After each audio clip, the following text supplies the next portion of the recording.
ఫలదీపిక స్త్రీ జాతకాధ్యాయం 3వ అంశం. ఇక్కడ 3వ శ్లోకం నుంచి చెప్పుకుంటున్నాం. సద్రాశ్యం శయుతే మదే ధృతయేషో విద్యార్థం వాస్తత్పతి యస్తస్తే కుతనర్జనశ్చకితవో నిస్వో వియోగస్తయో తయోః. మళ్ళీ తత్తేతాని సహతోతే సాతేతాహ వాటిలో మీ తయోహ అనే పదం ఎక్కడ వచ్చింది చూసుకోండి. అది ద్వివచనం మీద చెప్పుకుంటూ వచ్చాడు కాబట్టి సద్రాశ్యం శయుతే మదే ధృతయేషో ఏదో 2 విషయాల మీద చెప్పుకొచ్చినట్టుగా అటు వ్యవహారం కనబడుతోంది. సప్తమ రాశి శుభగ్రహ అంశయందున్న అటు స్త్రీకి ప్రకాశ రూపుడు విద్యావంతుడు ధనవంతుడు భర్త సప్తరాశం అవుతాడన్నాడు. ఇక్కడ సప్తమంలో సత్ అంటే ఇక్కడ పదాలను విడగొట్టినప్పుడు ఆ పదాలు వస్తున్నాయి. సత్ అంటే మంచి అనేటువంటిది బాగా వస్తుంది. ఎట్లాగా అంటే ఆ సప్తమ స్థానం ఉత్తమ శుభగ్రహ యోగాలతో కానీ శుభగ్రహాలు కలిగి ఉండడం కానీ సప్తమ స్థానం అంటే సప్తమ స్థానంలో శుభగ్రహాలు ఉండడం కానీ శుభగ్రహాల యొక్క యుతితో ఉండడం కానీ శుభగ్రహాల యొక్క దృష్టితో ఉండడం కానీ అంటే శుభగ్రహాల ఆధిపత్యంతో ఉండాలి, శుభగ్రహాలు ఉండాలి, శుభగ్రహాలు చూడబడుతూ ఉండాలి. అలా ఉన్నప్పుడు చక్కటి భర్త వచ్చే లక్షణాలని ఇక్కడ చెప్పుకుంటూ వచ్చాడు. ఎటువంటి భర్త అంటే మదే ధృతయేషో విద్యార్థవాం తత్పతి విద్యావంతుడు ధనవంతుడు ప్రకాశవంతుడు రూపవంతుడు అనేటువంటి భర్త వచ్చే అవకాశం. ఇట్లాగే ఆ స్త్రీ జాతకంలో మనం సప్తమ స్థానాన్ని దృష్టిలో పెట్టి మంచి భర్త వస్తాడా లేదా చెప్పడానికి అవకాశాలు ఉన్నాయి. ఇక్కడ శుభగ్రహాల యొక్క దృష్టి ఆ రాశికి కానీ ఆ సప్తమ స్థానానికి శుభగ్రహాల యొక్క దృష్టి శుభగ్రహాల యొక్క కలయిక శుభగ్రహ ఆధిపత్యాలు ఉండాలి. అది నవాంశ కూడా చూడమంటాడు. ఎందుకంటే సత్రాశ్యంశయుతే అన్నాడు. సత్ రాశి అంశయుతే తయోహ అని పదం అన్నాడు కదా. అక్కడ చివరిలో 2వ లైన్లో చివరిలో ఆ శ్లోకంలో తయోహ అన్నాడు. అంటే ఇక్కడ ఏంటి అంటే రాశిని అంశని కలిపి ద్వివచనంగా తీసుకుని ఆ శ్లోకాన్ని అన్వయం చేసుకుంటూ వెళ్ళాలి మనం. ఇప్పుడు సత్ అనే పదం వదిలాడు మొదట. ఇక్కడ సత్ రాశి అంశయుతే అన్నాడు. సత్ అంటే మంచి అని అర్థం. మంచి అంటే ఏమిటి? మన జ్యోతిషంలో అన్వయంలోకి వెళ్తున్నాం. శ్లోకం చూడగానే మనం వ్యాఖ్యానం చదవకూడదు. ఇంకా వ్యాఖ్యానానికి తేడా వస్తుంది. సత్ అంటే మంచి. ఈ మంచి ఎట్లా వస్తుంది? రాశి అంశయుతే మదే అంటే సప్తమ స్థానం అందు ధృతయేషో విద్యార్థం వాస్తత్పతి వ్యస్తస్తే ఒకవేళ ఇదే అస్తే ఆ సప్తమ స్థానం వ్యస్తే పైన చెప్పిన దానికి వ్యతిరేకంగా ఉంటే అంటే దుష్టమైనటువంటి గ్రహాలతో కానీ కూడుకున్న దుష్టగ్రహాల యొక్క ఆధిపత్యంలో ఉన్న దుష్టగ్రహాలు చేసి చూడబడుతున్నా కుదను జడశ్చకితవో స్వవియోగస్తయో అన్నాడు. అంటే ఈ రాశి నవాంశాలు రెండింటికి కూడా దృష్టిలో పెట్టుకుని దాని శుభగ్రహాల యొక్క ఆధిపత్యం ఉండాలి, శుభగ్రహాలు చూస్తూ ఉండాలి, శుభగ్రహాల చేత కలిసి ఉండాలి. అట్లా కనుక ఉండాలి. అది నవాంశ కూడా ఉండాలి రాబాయ్. అప్పుడు సౌందర్యవంతుడు యశోవంతుడు విద్యావంతుడు ధనవంతుడు అయినటువంటి భర్త వచ్చే అవకాశం ఉంది అని చెప్పేసి అంశిస్తున్నాడు. కాబట్టి 4 క్యారెక్టర్లు ఉంటూ చాలా చక్కటి భర్త వస్తాడని చెప్తున్నారు. కరెక్టే. ఒకవేళ కనుక ఆ కళత్ర స్థానాన్ని కనుక పాపగ్రహాలు ఈ శుభగ్రహాలు సంబంధించిన పాపగ్రహాలే కనుక పెట్టున్నాయి. వ్యస్తస్తే కుతనుర్జడశ్చకితవో నిస్వో వియోగస్తయో ఒకవేళ కనుక ఆ యొక్క సప్తమ స్థానానికి మనం అనుకున్న దానికి వ్యతిరేక్తం అయిపోయింది. అది సప్తమ భావానికి పాపగ్రహాల మధ్యలో పడింది. సప్తమ భావానికి సంబంధించి సప్తమ భావంలో పాపగ్రహాలు చేరినాయి, లేదా అంటే పాపగ్రహాల మధ్యలో ఉంది, లేదా పాపగ్రహాలు అందులో చేరినాయి, లేదా పాపగ్రహాల చేత చూడబడుతోంది. అసలు పాపగ్రహ రాశి అయింది. ఇలాగ ఏ విధంగా చూసినా కానీ రాశి ఎట్లా చెడిపోయింది. నవాంశ కూడా అట్లా చెడిపోయింది. సప్తమ స్థానం సంబంధించిన నవాంశ కూడా పాపగ్రహాల మధ్యలో ఉండిపోయింది. పాపగ్రహాల చేత చూడబడుతుంది, లేదా పాపగ్రహాలతో కలిసి ఉంది. ఇలాగనే చెప్పుకుని వచ్చాడు. అలాంటప్పుడు మూర్ఖుడు అలాగే మరి కొంచెం దుష్ట సంబంధమైనటువంటి నడవడి గలవాడు, అంగవైకల్యం గలవాడు, ఆస్తిని పోగొట్టిన లక్షణాలు వాడు ఇట్లాగా ఉంటుంది. అలాగే దంపతులు కూడా వియోగంతో ఉండే అవకాశాలు స్వవియోగ తయో ఆ దంపతులిద్దరు కూడా కొంచెం దూరంగా ఉండే అవకాశాలు వస్తున్నాయి. ఇక్కడ తయో అనే పదంతో మళ్ళీ దంపతులు అనే పదాన్ని కూడా అన్వయం చేసుకునేటువంటి పరిస్థితి ఏర్పడినందువల్ల ఇక్కడ దంపతులు కూడా మనం తీసుకోవాలి. తయో అనేసరికి ఎవరయ్యా అంటే స్త్రీ గురించి చెప్తున్నాం. స్త్రీ విడిపోతుంది అంటే ఎవరితో? భర్త. కాబట్టి వాళ్ళిద్దరూ విడిగా ఉండే అవకాశాలు వియోగ వాళ్ళిద్దరికి భార్యాభర్తల మధ్యలో వియోగం వచ్చే అవకాశాలు కూడా ఉన్నాయనేటువంటి అంశాన్ని వస్తుంది. ఆగ్నేయైర్మదన స్థితైశ్చ విధవామిషై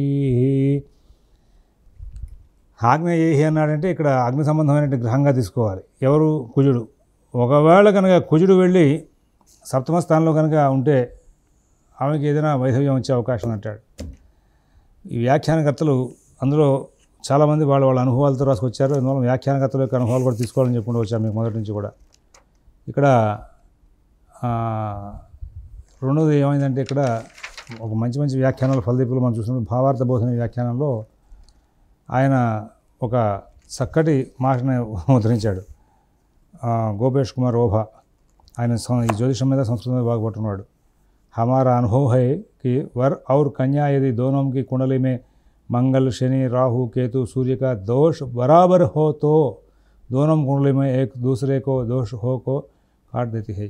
ఇద్దరికి కూడా సమానంగా ఉంటే దోషం లేదు, తేడాగా కనుక ఉంటే ఇబ్బంది వస్తుందనే విషయాన్ని మా అనుభవంలో మేము చూసామని. ఎవరితో చూసారంటే ఈ కుజుడితోనే కాదు, పాపగ్రహాలైనటువంటి రాహు కేతు సూర్యుడు శనితో కూడా ఈ పాప సామ్యం చూడాల్సింది అని అనుకున్నాం. మన జాతక భారజాతంలో ఈ పాప సామ్యం మీద సప్తమ భావ విచారణలోనే మనం చూసుకున్నాం. అక్కడ భావ శోధన చేసేటప్పుడు అదే విషయాన్ని ఇక్కడ ప్రస్తావన తీసుకొచ్చాడు ఈయన. దాన్ని ఎవరు చెప్పినా సరే అంతే. జ్యోతిషంలో భార్యాభర్త ఇద్దరు జాతకాలకి మ్యాచింగ్ చూసేటప్పుడు నక్షత్ర రీత్యా చూసే పొంతంలో మాత్రమే మనకి జ్యోతిషంలో చెప్పుకుంటూ వచ్చారు. ఇది ఎప్పటికప్పుడు నేను అనేక సార్లు చెప్తున్నాను. ఎందుకంటే మార్కెట్లో వాళ్ళ చాలా మోసయుక్తమైన వాతావరణం చాలామంది నడిపేస్తున్నారు. అది కాదు కావాల్సింది. ఇక్కడ మనకు కావాల్సిన శాస్త్రంగా కావాలి. ఇక్కడ శాస్త్రంలో అందరూ చెప్పి ఈ పాప సామ్యం మాత్రం చూడండి చెప్పుకుంటూ వచ్చాడు. ఈ సప్తమ స్థానంలో ఆడపిల్ల జాతకంలో సప్తమ స్థానంలో పాపగ్రహాలు జరిగితే అందులో ఇక్కడ ఆగ్నేయైర్మదనస్థితైశ్చ విధవ ఆమిషై పునర్భూర్భవేత్ అని చెప్పుకుంటూ వచ్చాడు. అందువలన కుజుడు కనుక సప్తమ స్థానంలో ఉంటే వైధవ్యం వచ్చే అవకాశం ఉందయ్యా. తర్వాత మరి కొంచెం మళ్ళీ పునర్వివాహం జరిగేటువంటి అంటే అక్కడ మిశ్రై పునర్భూర్భవేత్. ఒకవేళ మిశ్రమంగా కనుక గ్రహాలు ఉంటే సప్తమ స్థానంలో గ్రహాలు మిశ్రమంగా కనుక ఉంటే పాపగ్రహాలు శుభగ్రహాలు రెండు కనుక ఇక్కడ చేరుంటే కనుక పునర్వివాహం అయ్యే అవకాశం కనబడుతోంది. అలాగే మరి అష్టమ స్థానంలో కూర్వేష్వాయుషి భర్తృహంత్య పిధనే సంతస్వయం స్త్రీముతి. ఒకవేళ కనుక అష్టమంలో పూర్వగ్రహాలు కనుక ఉంటే భర్త యొక్క ఆయుష్ తగ్గిపోయే అవకాశం ఉంటుంది. అలాగే అల్పాయు భర్త వచ్చే అవకాశం అష్టమంలో కనుక పాపగ్రహాలు ఉంటాయి. ఎందుకంటే సౌభాగ్య స్థానంగా చెప్పాడు కదా. నిన్నటి రోజున ఒక శ్లోకంలో అష్టమంలో ఉన్నటువంటి పాపగ్రహం నవాంశలో ఎవరింట్లో ఉంటుందో చూసి ఆ నవాంశాధిపతి యొక్క దశలో అంతరిశలు వచ్చినప్పుడు మనకి ఈ స్త్రీ జాతకంలో వైధవ్యాన్ని మనం చూడాల్సిన అవసరం ఉంది అనేటువంటి విషయాన్ని జాతక బాధ్యతను కూడా చెప్పుకుంటూ వచ్చాడు. దాన్ని మనం ఆ విధంగా తీసుకోవాలి అనేటువంటి అంశాన్ని మనం ప్రస్తావిస్తున్నాం. దానికి తగ్గట్టుగా నేను అష్టమంలో కనుక పాపగ్రహాలు కనుక ఉంటే కనుక పతి యొక్క ఆయుష్ తగ్గిపోయే అవకాశం ఉంది అనేటువంటి అంశాన్ని ఇక్కడ మాట్లాడుకుంటూ వచ్చాడు. మరి అలాగే మరి ద్వితీయ భావంలో లగ్నాతు ద్వితీయ ధనే సంత స్త్రీ స్వయం స్త్రీ మృతి. ద్వితీయ స్థానంలో కనుక ఆడపిల్లల జాతకంలో పాపగ్రహాలు జరిగితే కనుక ఆ స్త్రీ త్వరగా మరణాన్ని పొందే అవకాశాలు కనబడుతున్నాయి అనేటువంటి చెప్పాడు. ఇవి ప్రాక్టికల్గా మనం వెళ్తుండాలి. ఇది ఒక కోణంలో ఒక సూత్రం చెప్పాడు. దీన్ని మళ్ళీ బ్యాలెన్స్ చేస్తూ ఈ లగ్నభావము పంచమభావము భాగ్యభావము శోధన చేసేటప్పుడు ఆ గ్రహాలు ఇతరమైన దోషాలను పోగొట్టే స్థాయిలో ఉన్నాయి అన్నప్పుడు ఈ ఫలితాలు కొట్టుకుపోతూ ఉంటాయి ఇబ్బంది లేకుండా.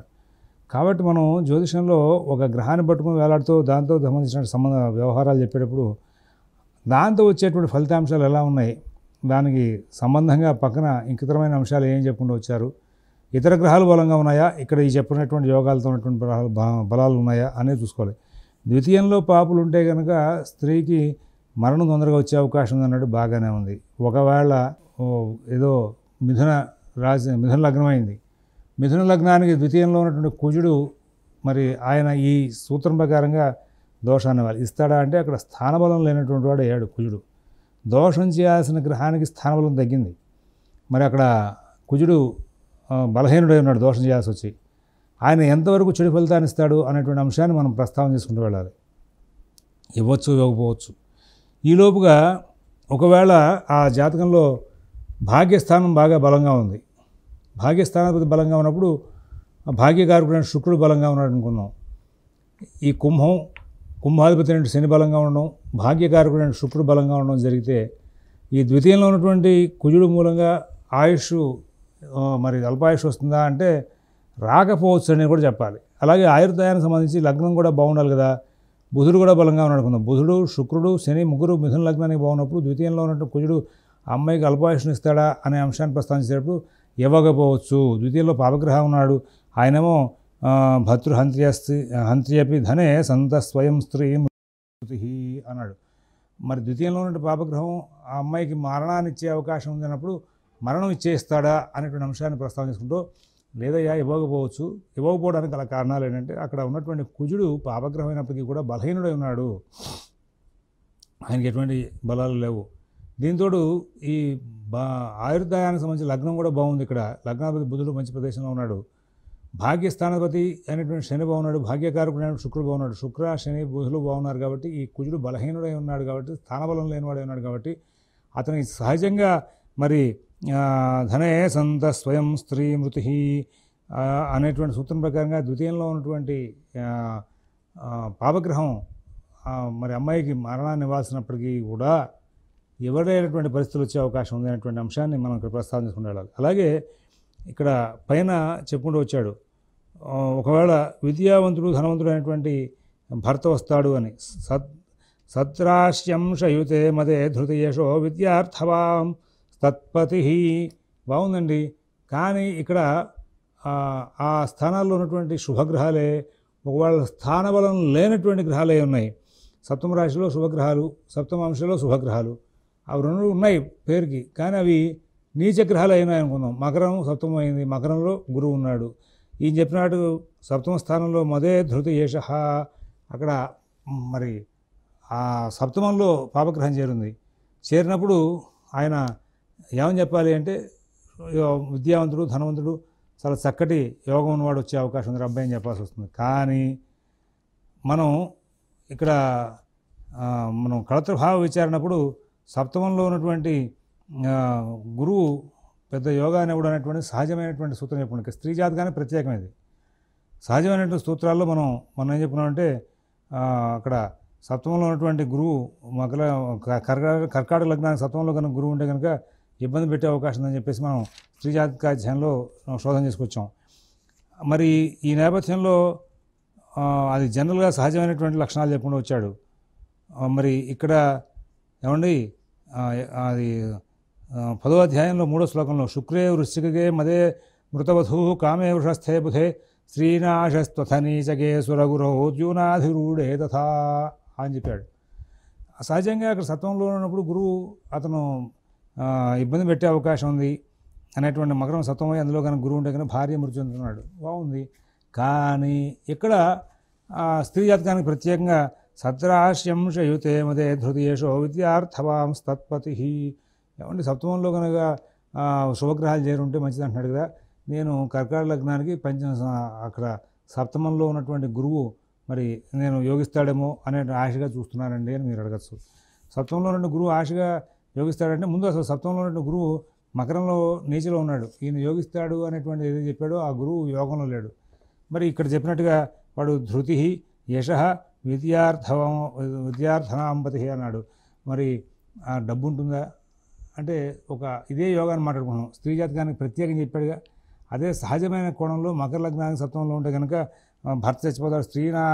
శ్రీనాశస్త్వథనీచకే సురగురో ద్యూనాధిరూఢత అన్న ప్రకారం కర్కాటక లగ్నానికి యాజ్ ఇట్ ఈజ్గా మకరంలో కనుక గురువు ఉంటే కనుక భార్య చనిపోయే అవకాశం ఉన్నటువంటి విషయాన్ని చెప్పుకోవచ్చు. కారణం ఏంటంటే షడ్వయరంధ్రపాన్ మదగాహ సౌమ్యస్తు సౌమ్య సౌఖ్యావహ అని చెప్పేసి ఒక సూత్రం 6వ శ్లోకంలో చెప్పాడు. ఇది 10వ అధ్యాయం 6వ శ్లోకంలో కామస్థితో హిత్వా షడ్వ్యయరంధ్రపాన్ మదనగాహ సౌమ్యస్తు సౌఖ్యావహ అంటూ అక్కడ 6, 8, 12 స్థానాలు వచ్చినటువంటి గ్రహాలు పాపాన్ని చేస్తారనేటువంటి ఉద్దేశం చెప్పుకుంటూ వచ్చాడు. సరే, ఈ నేపథ్యంలో నేను శుభగ్రహంగా గురువుని తీసుకుని మరి కర్కాటక లగ్నాన్ని సప్తమంలో ఉన్నప్పుడు చంపేస్తాడు అనేది సహజమైనటువంటి సూత్రం చెప్పాడు. కానీ ఇక్కడేమో సప్తమంలో ఉన్న గురువు కనుక శుభగ్రహం కనుక అయితే ధనవంతులు విద్యావంతులు వచ్చేటువంటి అవకాశం ఉందని చెప్పాడు.